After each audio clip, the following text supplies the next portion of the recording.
LLB first year के लिए paper 2 constitutional law of India. इसमें हम देखेंगे nature of the constitution and the fundamental rights. Now nature of the constitution, इसके की पॉइंट्स हैं कि कॉन्स्टिट्यूशन 26 जनवरी 1950 को अडॉप्ट किया गया था। It is the longest written constitution in the world and it is a comprehensive document which have all the details of the rights, duties and the framework of the governance.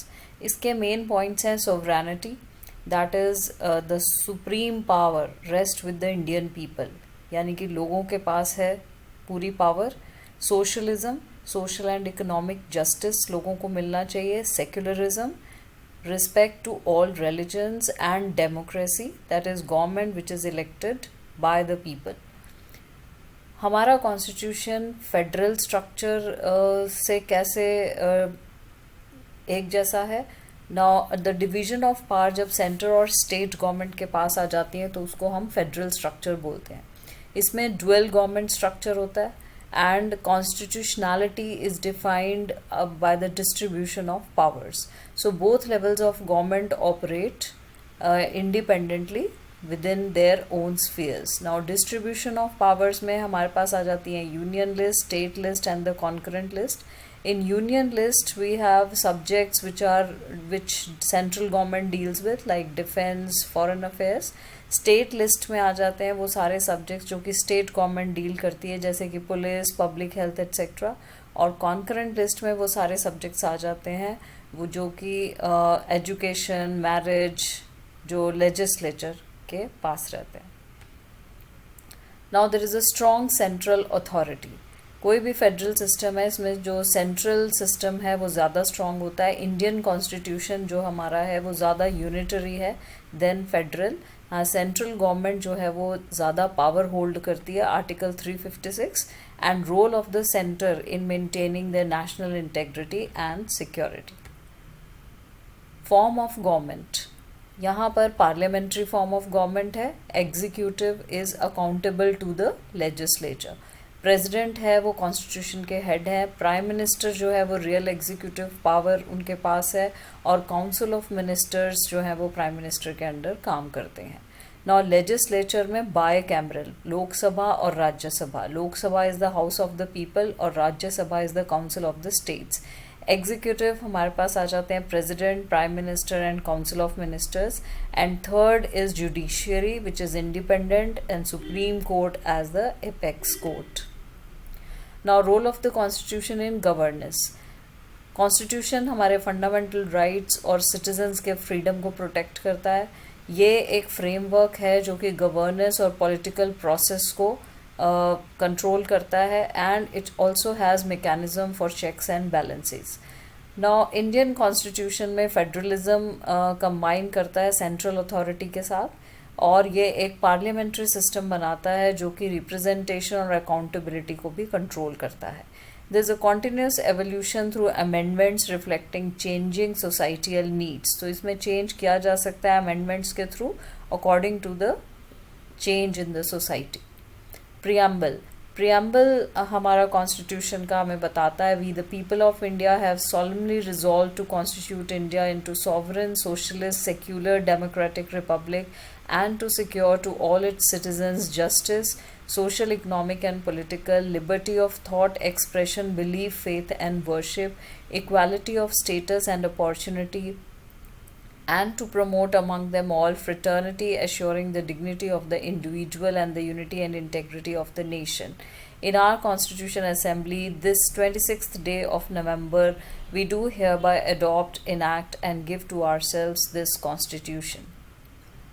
Now concept of citizenship हमारे constitution के under हमें बताता है कि it's a fundamental aspect of the country's legal framework, और ये outline करता है हमारे सारे राइट्स और रिस्पॉन्सिबिलिटीज़ इंडिविजुअल के। नाउ सिटीजनशिप क्या है? Citizenship is the status of being a recognised member of the state, और ये हमें सर्टन राइट्स और ड्यूटीज़ देता है। ये हमारी लीगल आइडेंटिटी को प्रोटेक्ट करता है, right to participate in the political process of the country. Historical context में जब हम जाते हैं तो कॉन्स्टिट्यूशन ऑफ इंडिया 26 जनवरी 1950 को अडॉप्ट किया गया था and it outlines the provisions regarding citizenship, historical roots tracing back to the government of India act 1935. Constitutional provisions. Citizens of India को article 5 to 11 of the Indian constitution के through कुछ certain features they have been provided. Article 5 हमें citizenship provide करता है सारे individuals को जो कि इंडिया में पैदा हुए हैं या उनके पेरेंट्स जो इंडिया में पैदा हुए हैं. आर्टिकल 6 जो है वो citizen of migrants from Pakistan who settled in India एक स्पेसिफिक डेट से पहले. आर्टिकल 7 जो है सिटीजनशिप देता है उन माइग्रेंट्स को जो कि पाकिस्तान या कहीं और लेफ्ट कर गए थे बट फिर बाद में वो वापस आ गए. आर्टिकल 8 रिलेट करता है सिटीजनशिप से इंडिविजुअल्स की जो कि इंडियन ओरिजिन के हैं और इंडिया में ही रहते हैं. आर्टिकल 9 डिक्लेयर्स एनी पर्सन जो वॉलंटरली सिटीजनशिप एक्वायर करता है दूसरी कंट्री की and which is not an Indian citizen.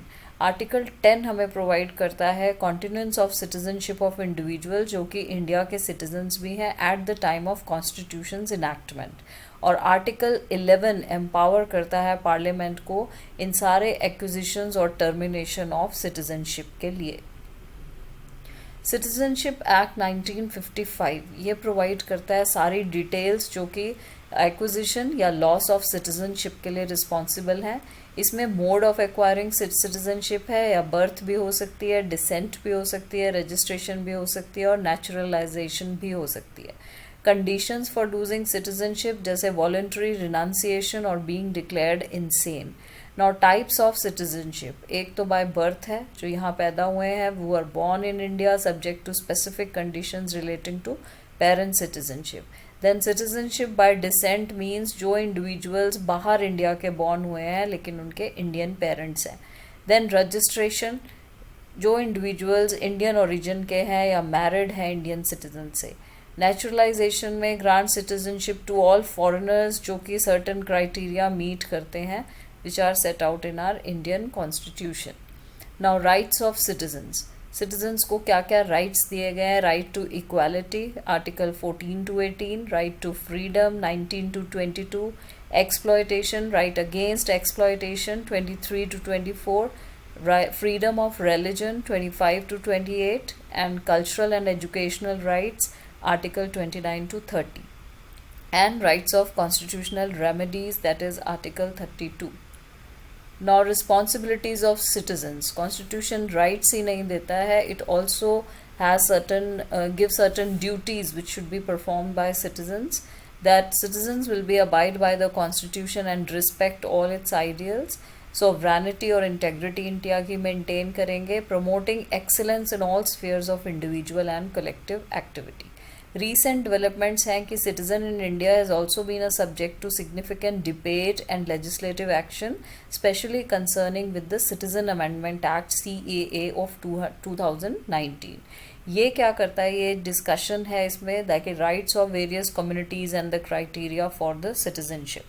Now जो ये सिटीजनशिप का कंसेप्ट है इंडियन कॉन्स्टिट्यूशन में ये बहुत ही वाइटल आस्पेक्ट है नेशनल आइडेंटिटी के लिए, गवर्नेंस के लिए, बैलेंसिंग इंडिविजुअल राइट्स के लिए और रिस्पॉन्सिबिलिटीज़ सिटीजनशिप के लिए.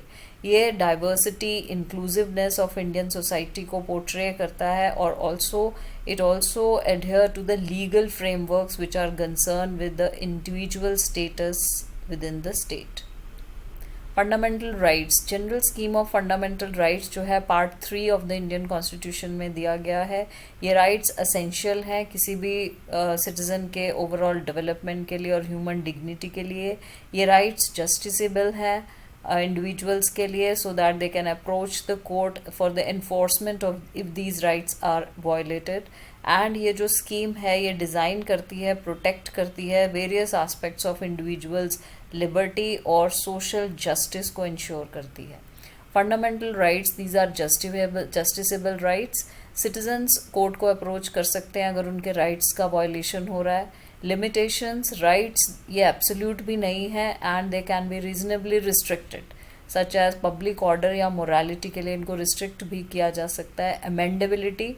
कुछ एस्पेक्ट्स हैं फंडामेंटल राइट्स के जो अमेंड कर सकता है पार्लियामेंट लेकिन ये बेसिक स्ट्रक्चर डॉक्ट्रीन इसको प्रोहिबिट करती है for the alteration of fundamental features. So fundamental rights हमारे इंडियन कॉन्स्टिट्यूशन को एक फ्रेमवर्क प्रोवाइड करते हैं जो कि डिग्निटी, फ्रीडम और जस्टिस देता है इंडिविजुअल्स को। ये बहुत ही क्रूशियल पार्ट है इंडियन कॉन्स्टिट्यूशन का, और सिटीजन्स को प्रोटेक्ट करता है for all liberties, equalities and justice. Who can claim fundamental right? Fundamental rights कौन कौन क्लेम कर सकता है?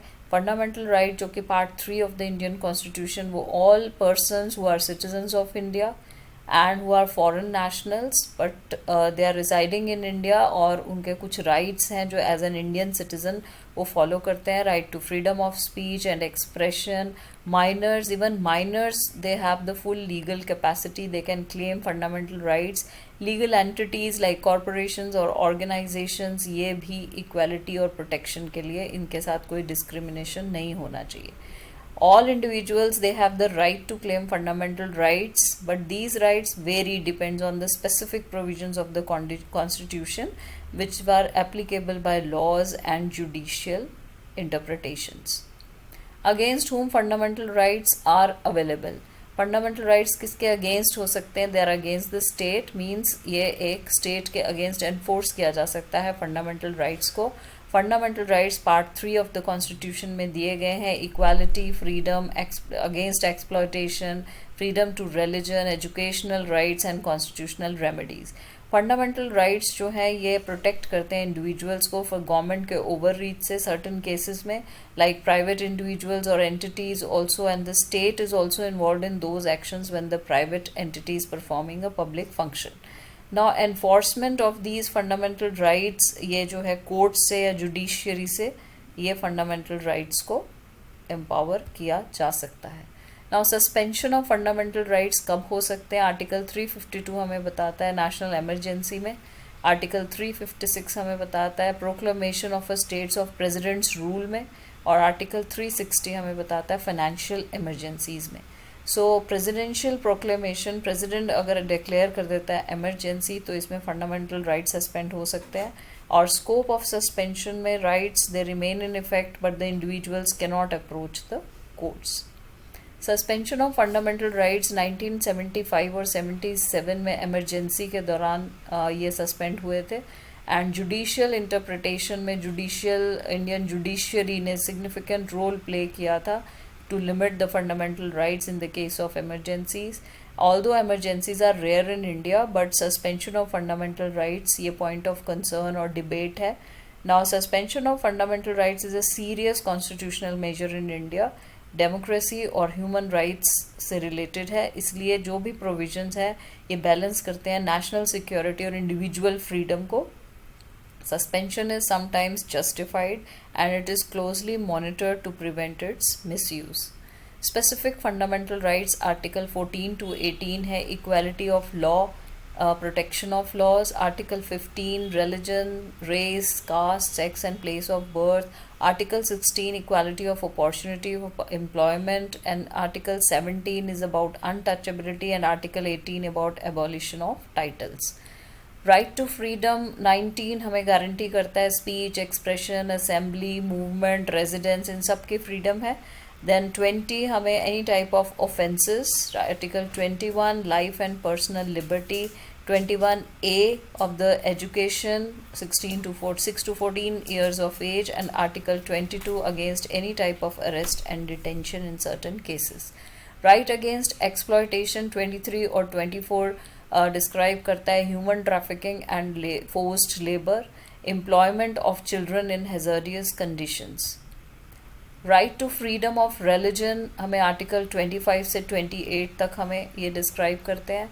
Cultural and educational right and right of minorities 29, 30 and 32 explain करते हैं, and directive principles of state policy laid down in the part 4 of the constitution. They promote social and economic welfare. DPSP social justice, welfare, legislation, rights of community welfare and economic democracy को promote करती है। DPSC और fundamental rights के बीच में एक inter relation है जो कि एक रोल, कंटेम्प्रेरी रोल प्ले करती है कॉन्स्टिट्यूशनल मैंडेट में, इंटरप्रिटेशन में और एक बैलेंस करने में। So we can say that individual rights and communal welfare, they both are required for the holistic development of the society.